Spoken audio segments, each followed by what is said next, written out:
तो जो देश धर्म के नाम पे बना था, वहाँ हिंदुस्तान से कम मुसलमान वहाँ गए और ज़्यादा लोग हिंदुस्तान में रुके मुसलमान। उसकी सबसे बड़ी वजह थी वो बाबा साहेब अम्बेडकर साहब की थी कि इनका संविधान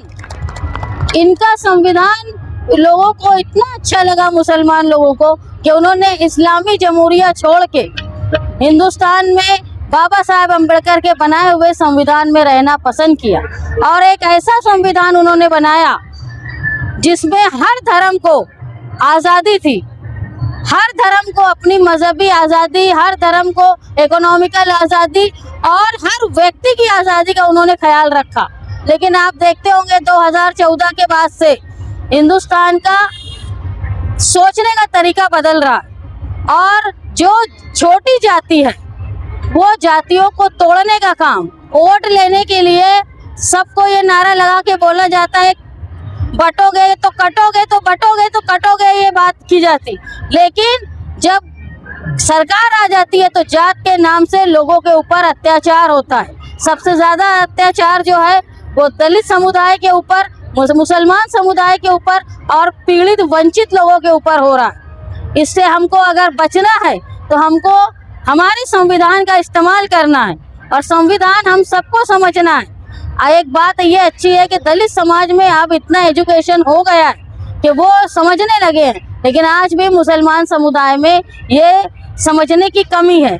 आप जिस तरह हम हमारी धार्मिक किताब पढ़ते हैं, आप लोग जो है संविधान पढ़ते हैं और आप संविधान पे पालन करते हैं।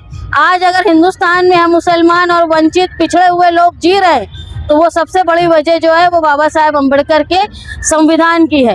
और जो सेंसस हो रहे हैं, जो 2001 में होना था सेंसस, लेकिन कोरोना की वजह से वो डिले हुआ, ये सेंसस में जाति का कॉलम बढ़ाना, इसके लिए हिंदुस्तान के वो लोग जो संविधान को बचाना चाहते थे, वो पक्ष के लोगों ने लड़ाई करके एक जाति का कॉलम बढ़ाया।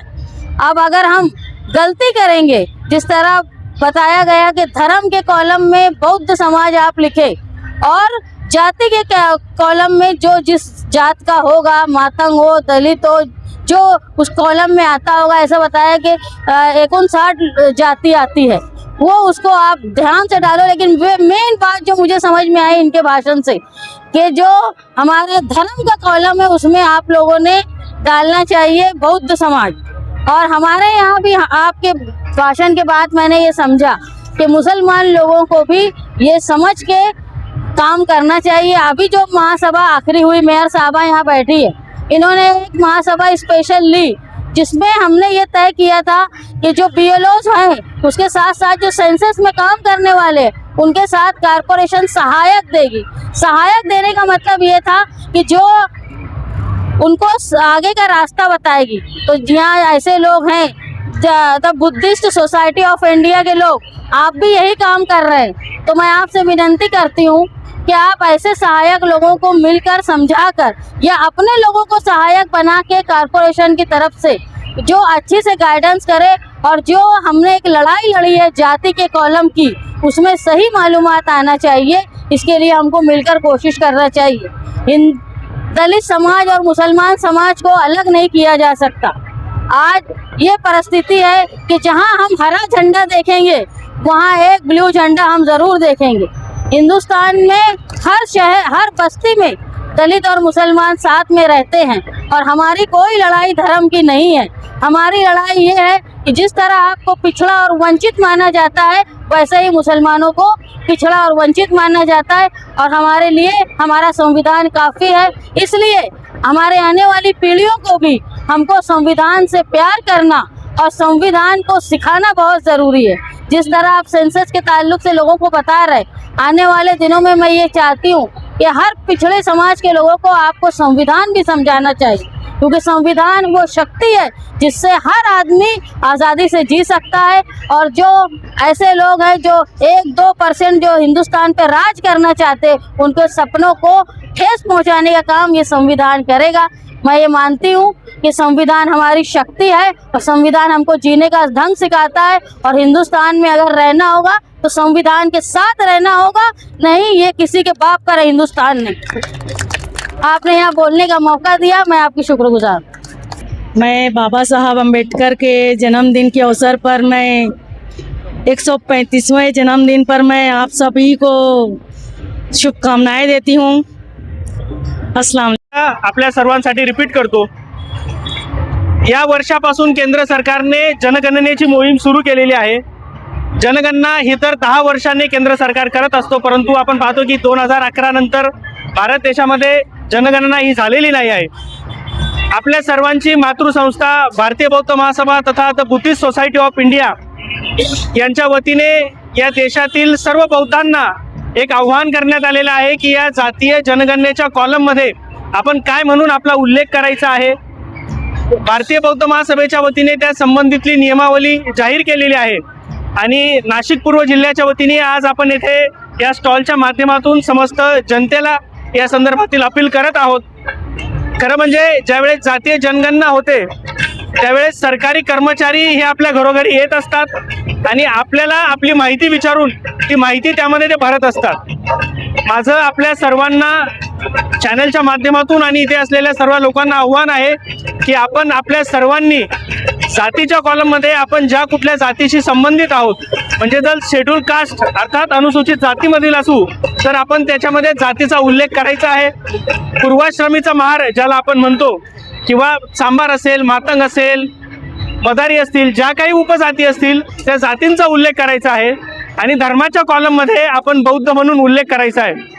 अनेकदा घोळ काय होतो, ज्यावेळेस सरकारी कर्मचारी आपल्याकडे माहिती भरण्यासाठी येतो त्यावेळेस बऱ्याचदा त्याच्या मनाने तो हिंदू ख्रिश्चन त्याच्या पद्धतीने भरत असतात, परंतु याच्यावर आपल्याला आक्षेप घ्यायचा आहे आणि आपली जी माहिती आहे ती तो बरोबर नोंदवतोय का, त्याच्या कॉलममध्ये तो ती माहिती टाकतोय का, ही खातरजमा करण्याची जबाबदारी आपली आहे। बऱ्याचदा असं होतंय जातीच्या कॉलममध्ये सुद्धा आपण बौद्धच उल्लेख करतो आणि धर्माच्या कॉलममध्ये सुद्धा बौद्ध म्हणून उल्लेख करतो, तर हे टाळावं। शेड्यूल कास्टमध्ये ज्या काही 59 जाती आहेत त्यांच्यासाठीचे सरकारी जे काही आरक्षणाच्या माध्यमातून सोयी सुविधा निर्माण झालेल्या आहेत आणि 1992 नंतर बौद्ध म्हणून ज्या केंद्रामध्ये सवलती बौद्धांना निर्माण झालेल्या आहेत तर त्यापासनं डायव्हर्ट करण्यासाठी, त्यापासनं दूर करण्यासाठी सुद्धा सरकारचं षडयंत्र आहे। हे षडयंत्र आपण समजून घेणं सुद्धा गरजेचं आहे। त्याच्यामुळे धर्माच्या कॉलममध्ये बौद्ध लिहावं, जी कुठला धर्म आपण असेल, मुस्लिम असेल, ख्रिश्चन असतील, बौद्ध असतील, तिथे धर्माचा उल्लेख करावा आणि जातीच्या कॉलममध्ये सुद्धा आपण ज्या कुठल्या जातीशी संबंधित आहोत, अनुसूचित जाती असेल, अनुसूचित जमाती असेल, त्याचा आपण त्यामध्ये उल्लेख करावा। खरं म्हणजे भारतीय बौद्ध महासभेनं सुद्धा बौद्ध धम्माच्या अनुषंगाने अनेक गोष्टींची अपील केलेलं आहे। पाली भाषेला सुद्धा अभिजात भाषेचा दर्जा मिळाला पाहिजे, ही त्यातली दुसरी मुख्य मागणी आहे।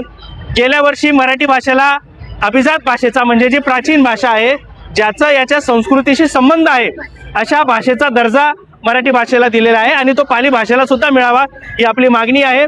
पाली भाषा ही या देशातली मूळ भाषा आहे आणि तथागत गौतम बुद्ध असतील त्यांच्या काळापासून, शाक्य काळापासून ही भाषा आपली लोकभाषा होती, ज्याला आपण म्हणतो, ज्यातनं देवाणघेवाण सर्व गोष्टींचं व्हायचं, तर ती पाली भाषा आज मृत भाषेच्या कठड्यावर उभी राहिलेली आहे। त्याच्यामुळे आपल्या सगळ्यांची जबाबदारी आहे की या भाषेचं संवर्धन झालं पाहिजे, त्याचं जतन झालं पाहिजे। आणि मी पुन्हा एकदा म्हणतो की धर्माच्या कॉलममध्ये आपण सर्वांनी बौद्ध म्हणून उल्लेख करायचा आहे आणि जातीच्या कॉलममध्ये आपापल्या जी कुठली जातीशी तुम्ही संबंधित असावं त्याचा उल्लेख करावा। या दोन प्रमुख गोष्टी या जनगणनेमध्ये आपल्याला करायच्या आहेत। त्यानिमित्तानं मी आपल्या सर्वांशी संवाद साधतोय। बाबासाहेब आंबेडकरांच्या 135व्या जयंतीनिमित्त आपल्या कुटुंबाला पुन्हा एकदा शुभेच्छा आणि आपण सर्वांनी लक्षात ठेवायचे की धर्माच्या कॉलममध्ये बौद्ध म्हणून या देशामध्ये आपली नोंद झाली पाहिजे, याची आपण सर्वांनी काळजी घ्यायची आहे। मला सगळ्यांनी ऐकून घेतलं त्याबद्दल आपल्या सर्वांचे धन्यवाद। जय भीम। अवधीनंतर आपल्या देशामध्ये जनगणना चालू होत आहे, तर या जनगणनेमध्ये नोंदी करत असताना समस्त शोषित, उपेक्षित, पीडित समाजाला खूप काळजी घ्यावी लागणार आहे। त्या बाबतीत प्रबुद्ध भारतचे उपसंपादक आदरणीय जितरत्न पटेल यांनी आपणास समजावून सांगितलेलं आहे। या देशामध्ये भारतीय बौद्ध महासभा आणि त्यांचे उर्दैवी भीमराव आंबेडकर साहेब हे सातत्याने आपल्याशी कनेक्टेड आहेत। आपल्याला ते मेसेज देत आहेत की या जनगणनेमध्ये आपल्याला खूप काळजीपूर्वक आपली जात आणि आपल्या धम्माचा उल्लेख करून घ्यावा लागणार आहे।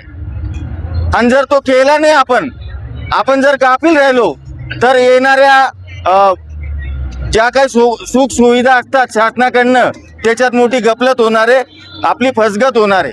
म्हणून काळजीपूर्वक काटेकोरपणे सूचनांचं पालन करा. या सुंदरशा जनगणनेच्या संदर्भाने जनजागृती कार्यक्रमामध्ये आपल्याकडे मालेगाव शहराचे प्रतिम नागरिक आदरणीय महापौर साहेब, उपमहापौर साहेब, कॉर्पोरेशनचे सहाय्यक साहेब आणि इतर त्यांचे सहकारी नगरसेवकगण, करण चव्हाण आदी महान लोक उपस्थित झाले. मी सर्वांचे भारतीय बौद्ध महासभेतर्फे हार्दिक आभार मानतो. आणि आपण जनश्रोते जबाबदारीने या कार्यक्रमाला उपस्थित झालात, आपले देखील आभार मानतो आणि आपल्याकडून अपेक्षा करतो की आपण एक चांगला विधायक संदेश या कार्यक्रमातून घेऊन जावा आणि आपल्या शोषित पीडित उपेक्षित समाजापर्यंत आजचा मेसेज पोहोचवावा ही विनंती करतो. आपल्या सर्वांचे जाहीर आभार. कार्यक्रम संपला.